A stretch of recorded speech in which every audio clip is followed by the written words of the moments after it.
पुण्याच्या ग्रामीण भागात धावणाऱ्या एसटीची दयनीय अवस्था समोर आली आहे। ओतूर ते नारायणगाव मार्गावर धावणाऱ्या एका एसटी बसला चालकाच्या बाजूला दरवाजाच नसल्याचा धक्कादायक प्रकार समोर आलाय। आपण या दृश्यांमध्ये पाहू शकतो। या बसचा एक व्हिडिओ सध्या मोठ्या प्रमाणात व्हायरल होतोय।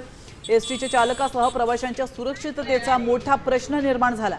याबाबत अनेकदा तक्रार करून देखील त्यात दुरुस्ती करण्यात आली नसल्याचं देखील ग्रामस्थांनी सांगितलेलं आहे। त्यामुळे आलिशान टेस्ला चालवणाऱ्या नेत्यांनी सामान्य प्रवाशांच्या लालपरीकडेही लक्ष देण्याची मागणी होते।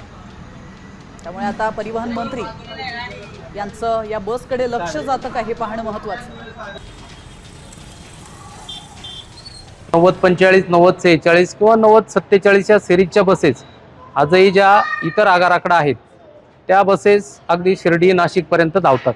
परंतु या ठिकाणी रस्त्याची परिस्थिती इतकी वाईट आहे की त्यामुळं या बसेस अगदी आगारात रिपेअर करून पाठवल्या किंवा काचा वगैरे व्यवस्थित करून पाठवल्या तरी खड्ड्यांमुळे त्या बसेस पुन्हा नादुरुस्तच होतात।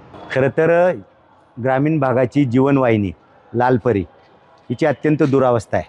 अनेक एसट्या जुन्या झालेल्या आहेत, रस्ते खराब झालेले आहेत, एसट्यांच्या काचा गळतात, दरवाजे गळतात। या सगळ्यामुळे प्रवाशांना देखील प्रचंड अडचणींना सामोरं जावं लागते। आता isakal.com आहे देशातील नंबर 1 ची मराठी न्यूज वेबसाईट। प्रत्येक अपडेटसाठी isakal.com ला नक्की भेट द्या।